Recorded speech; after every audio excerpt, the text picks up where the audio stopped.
Good morning, children. Today we are going to study sentence types. ये आपका English grammar का second chapter है, जिसका पार्ट 1 आज मैं आपको पढ़ाऊंगी, क्योंकि चैप्टर बड़ा है और एक दिन में कंप्लीट नहीं हो पाएगा। तो सेंटेंस टाइप्स का क्या मतलब है? मीन्स सेंटेंस कितने प्रकार के होते हैं। आपने पहले वाले लेसन में पार्ट्स ऑफ ए सेंटेंस पढ़ा था, जिसमें सब्जेक्ट, प्रेडिकेट, फिर सब्जेक्ट के पार्ट्स, फिर प्रेडिकेट के पार्ट्स, ये सारी चीज़ें पढ़ी थी। आज हम लोग पढ़ेंगे सेंटेंस कितने प्रकार के होते हैं, क्योंकि हर तरह के सेंटेंस का स्ट्रक्चर अलग होता है। हर सेंटेंस का अगर वो असर्टिव है, इंपरेटिव है, इंटरोगेटिव है, तो उसका एक स्ट्रक्चर जो होता है वो अलग होता है।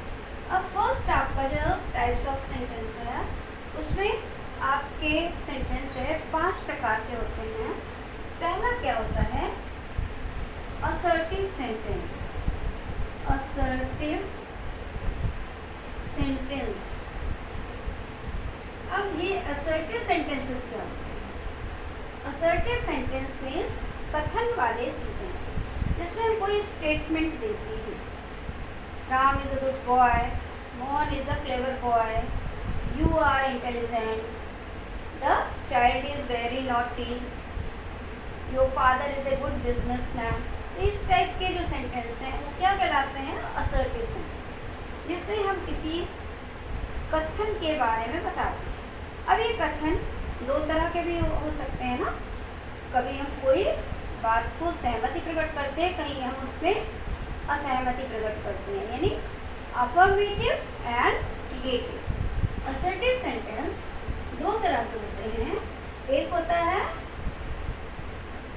Affirmative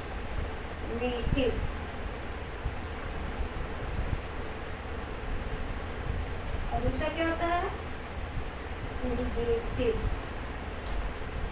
sentences. ठीक है, सेंटेंसेस। असर्टिव सेंटेंस के 2 प्रकार हुए, अफर्मेटिव सेंटेंस और निगेटिव सेंटेंस। जब हम किसी कथन को स्वीकारते हैं, जब उसके बारे में सहमति की तरह बोलते हैं, कि हम कहेंगे Ram is a good student. अब ये क्या हो गया? आपका अफर्मेटिव सेंटेंस। लेकिन अगर हम दूसरा कहें, Ram is not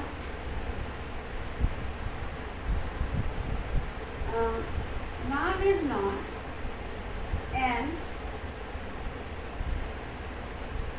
honest boy.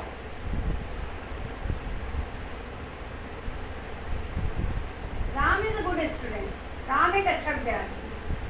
Ram is not an honest boy. Ram एक ईमानदार लड़का नहीं है। अब ये राम, दोनों में राम लिखेंगे तो आपको कंफ्यूजन होगा कि अच्छा स्टूडेंट तो ऑनेस्ट क्यों नहीं, तो हम इस नाम को चेंज कर देते हैं श्याम, इसमें आपको कंफ्यूजन होगा। Shyam is not an honest boy. ठीक है, तो यहाँ पर हमने क्या किया? माना कि राम अच्छा लड़का। यहाँ हम नहीं मान रहे हैं। ठीक है, Shyam is not an honest boy. Shyam एक ईमानदार लड़का नहीं है। फिर और एग्जाम्पल देख लीजिए। They are very punctual in their work. वे अपने कार्य में बहुत पंक्चुअल है। ये कैसा सेंटेंस है? अफर्मेटिव। अगर इसी में निगेटिव हमें करना है तो you are not serious about your work। तुम अपने काम के बारे में सीरियस नहीं हो। तो पहला वाला आपका क्या है? अफर्मेटिव। तीसरा वाला क्या है? अफर्मेटिव। और दूसरा और चौथा क्या है? निगेटिव। ठीक है, क्यों निगेटिव है? देखिए यहाँ पर नॉट का प्रयोग है, यहाँ पर भी नॉट। निगेटिव सेंटेंस बनाने के लिए हम प्रयोग करते हैं। ठीक है, और इसके बाद आपका आता है, नेक्स्ट आता है imperative sentence. Imperative sentences. Imperative sentences किसको कहते हैं? Imperative sentences are those sentences in which we order or request or forbid something or advise something. ठीक है, imperative sentence ऐसे सेंटेंस हैं जिसमें हम किसी को ऑर्डर देते हैं, किसी को सलाह देते हैं, किसी से रिक्वेस्ट करते हैं या किसी को किसी कार्य को करने से रोकते हैं। जैसे फॉर एग्जाम्पल ऑर्डर में शट द डोर। अब इम्परेटिव सेंटेंस की खासियत क्या है? इसमें सब्जेक्ट जो है हिडन होता है, ये वर्ब से शुरू होता है। शट द डोर, इसमें यू छिपा हुआ है। शट द डोर, दरवाजा बंद करो। दूसरा सेंटेंस, प्लीज हेल्प मी। अब इसमें क्या है? रिक्वेस्ट है, प्लीज हेल्प मी, कृपया मेरी मदद कीजिए। नेक्स्ट सेंटेंस हमने आपको क्या किया? एडवाइस भी इसमें होती है, तो एडवाइस में क्या हो जाएगा? Do not waste your time in gossip. बहुत से बच्चे अपना समय खराब करते हैं ना गप में, तो do not waste your time in gossip. अपना समय गप में बर्बाद ना करो, फालतू की बातों में बर्बाद ना करो। ये फॉरवर्ड से भी हो सकता है, वैसे मना किया। तो ये इम्परेटिव सेंटेंस में या तो क्या होगा, ये क्या बता रहा है? ऑर्डर। ठीक है, दूसरा सेंटेंस क्या बता रहा है? रिक्वेस्ट। तीसरा क्या बता रहा है? एडवाइस। ठीक है, ये आपका एडवाइस दे रहा है, सलाह दे रहा है कि अपना समय खराब मत करो, या do not take alcohol, do not go out, या stay at home because there is corona virus. ठीक है, अब थर्ड आपका आता है इम्परेटिव के बाद इंट्रोगेटिव। क्या आता है? इंटेरो, स्पेलिंग याद कर लीजिएगा बच्चों। इंटेरोगेटिव में डबल आर होता है। Negative sentences, interrogative sentences. Interrogative sentence क्या होते हैं? जिसमें हम प्रश्न करते हैं, जिसमें हम किसी से प्रश्न करते हैं या कोई हमसे प्रश्न करता है। जैसे what is your name, where do you live, will you come to school tomorrow, did you go to school today. तो ये सब क्या है? ये क्वेश्चन। अब आपने देखा मैंने 4 सेंटेंस बोला, what is your name, where do you live, तो will you go to school tomorrow और did you go to school yesterday. या तो इसमें 2 सेंटेंस आपके WS से शुरू हुए हैं, मतलब WS से मतलब what is your name, where do you, और 2 सेंटेंस आपके हेल्पिंग वर्ब से शुरू।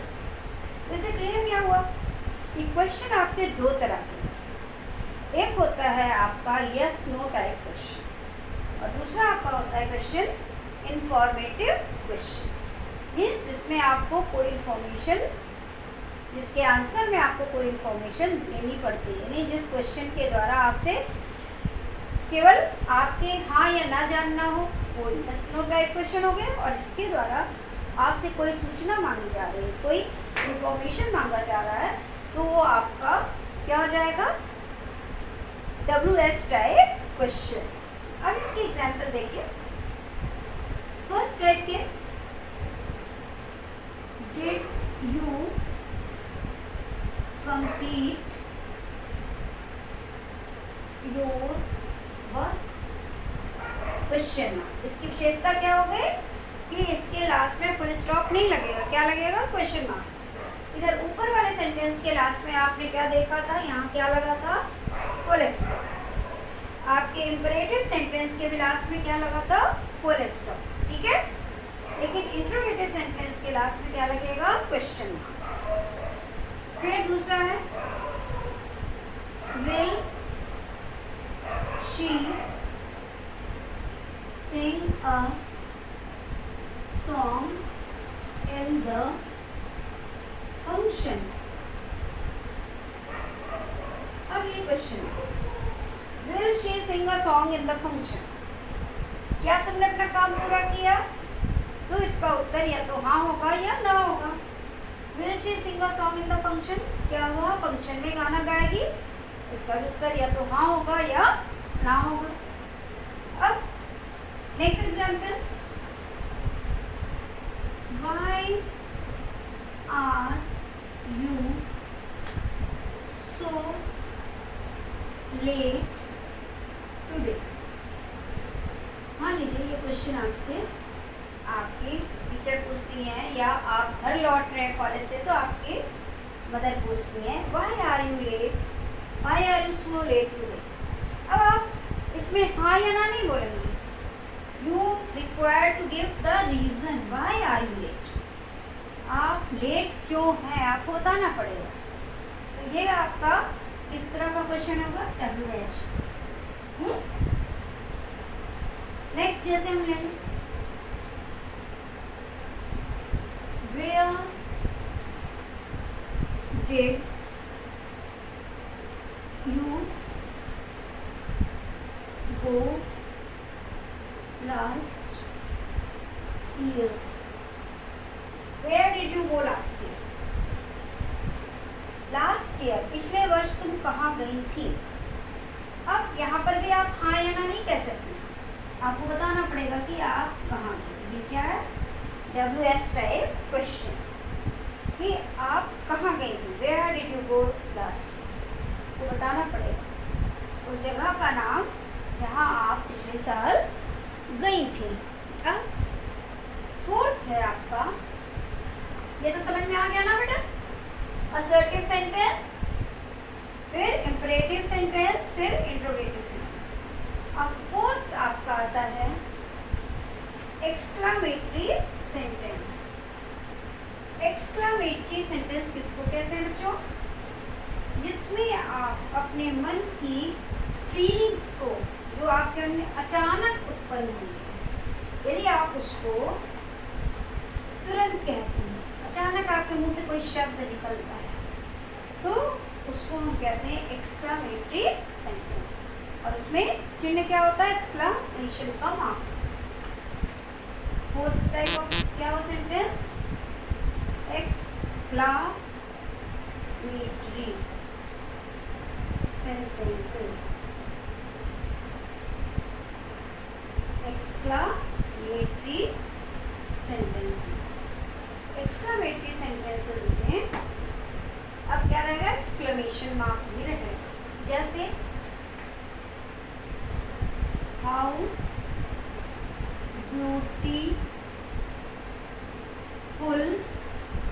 the rain is। आपने देखा, अब यह how beautiful the rain is, इस क्वेश्चन, इस सेंटेंस की स्टार्टिंग हाउ से हुई है, लेकिन ये इंट्रोगेटिव सेंटेंस नहीं है। ये क्या है, रेन को देखा, अचानक मुंह से निकला कितनी सुंदर बारिश है, कितनी सुंदर बारिश है, ये पूछ नहीं रहा है, मन से निकला कितनी सुंदर बारिश है, इसका मतलब कि बारिश बहुत सुंदर है। क्लियर है। फिर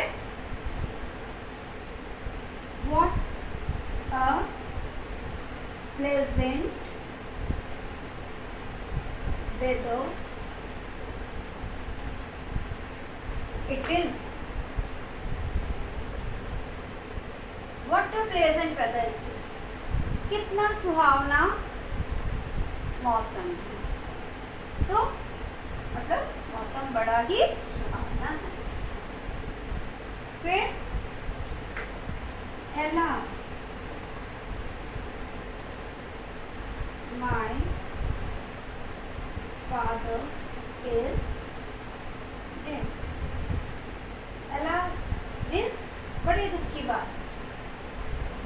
पिताजी की डेथ हो गई है। या हुर्रा, हुर्रा मीन्स जब हुर्रा आप कब कहते हैं ना, खुश होती है, हुर्रा।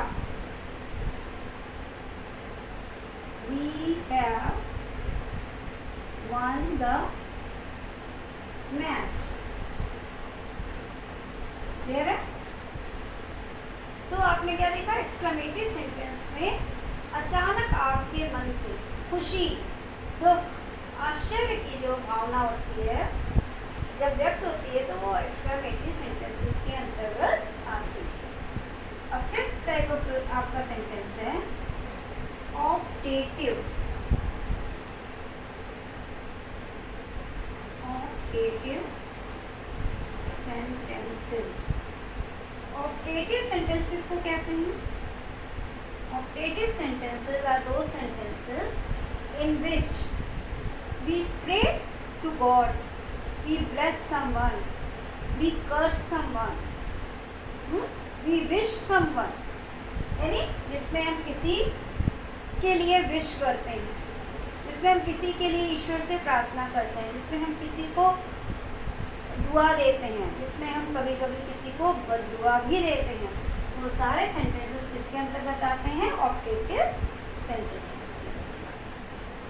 जैसे for example, may you live long.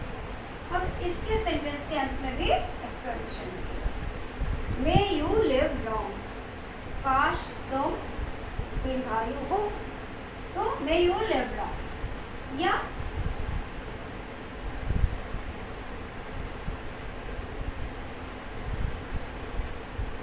May God bless you with great success।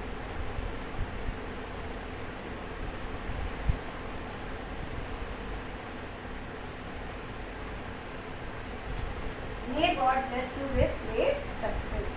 ईश्वर तुम्हें महान सफलता दे। या फिर go to hell। Go to hell ने जहन्नुम में जाओ, क्या है? बददुआ। या फिर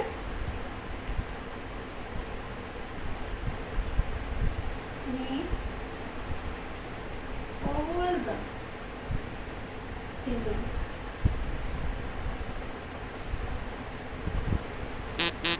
go to all the sinners। sinners माने पापी। या फिर गुड मॉर्निंग, ये क्या है? Wish. Good morning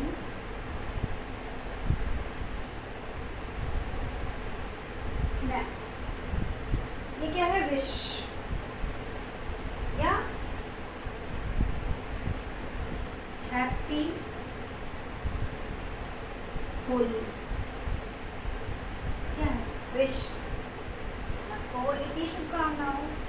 good morning ma'am. तो ये सारे जो सेंटेंसेस हैं वो आपके क्या कहलाते हैं? ऑप्टेटिव सेंटेंस, जिसमें आप किसी के लिए कोई विश करते हैं, किसी के लिए ईश्वर से प्रे करते हैं, किसी को आप आशीर्वाद देते हैं, और किसी के लिए आपके मन में यदि कष्ट है तो आप बददुआ। तो हमने आपको क्या होता है? सेंटेंस कितने प्रकार के होते हैं? 5 प्रकार के होते हैं। पहला असर्टिव सेंटेंस, जिसके 2 पार्ट्स होते हैं, अफर्मेटिव एंड नेगेटिव। दूसरा हमने आपको बताया इम्परेटिव सेंटेंस। इम्परेटिव सेंटेंस में या तो आदेश होता है, या एडवाइस होती है, या रिक्वेस्ट। फिर मैंने आपको बताया इंट्रोगेटिव सेंटेंस।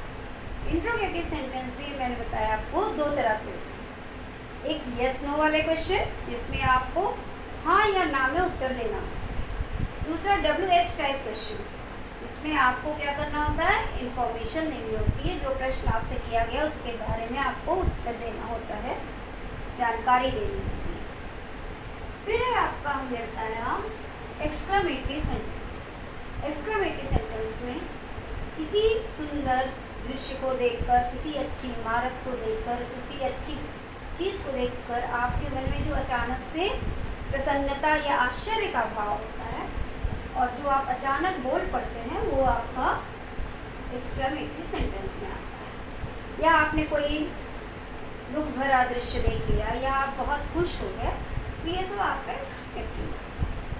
फिर फिफ्थ है ऑपरेटिव सेंटेंस। ऑपरेटिव सेंटेंस में आप किसी के लिए प्रे करते हैं, विश करते हैं, कर्ज करते हैं और ईश्वर से उसको आशीर्वाद, खुद आशीर्वाद देते हैं, ईश्वर से भी प्रार्थना करते हैं। थैंक यू बच्चों, उम्मीद है आपको ये क्लियर हो गया होगा। इसके आगे हर टाइप ऑफ क्वेश्चन जितने आपके सेंटेंस हैं उनका निगेटिव भी कैसे बनता है वो भी मैं आपको नेक्स्ट पार्ट 2 में बताऊंगी। आज के लिए बस इतना ही। Okay, thank you.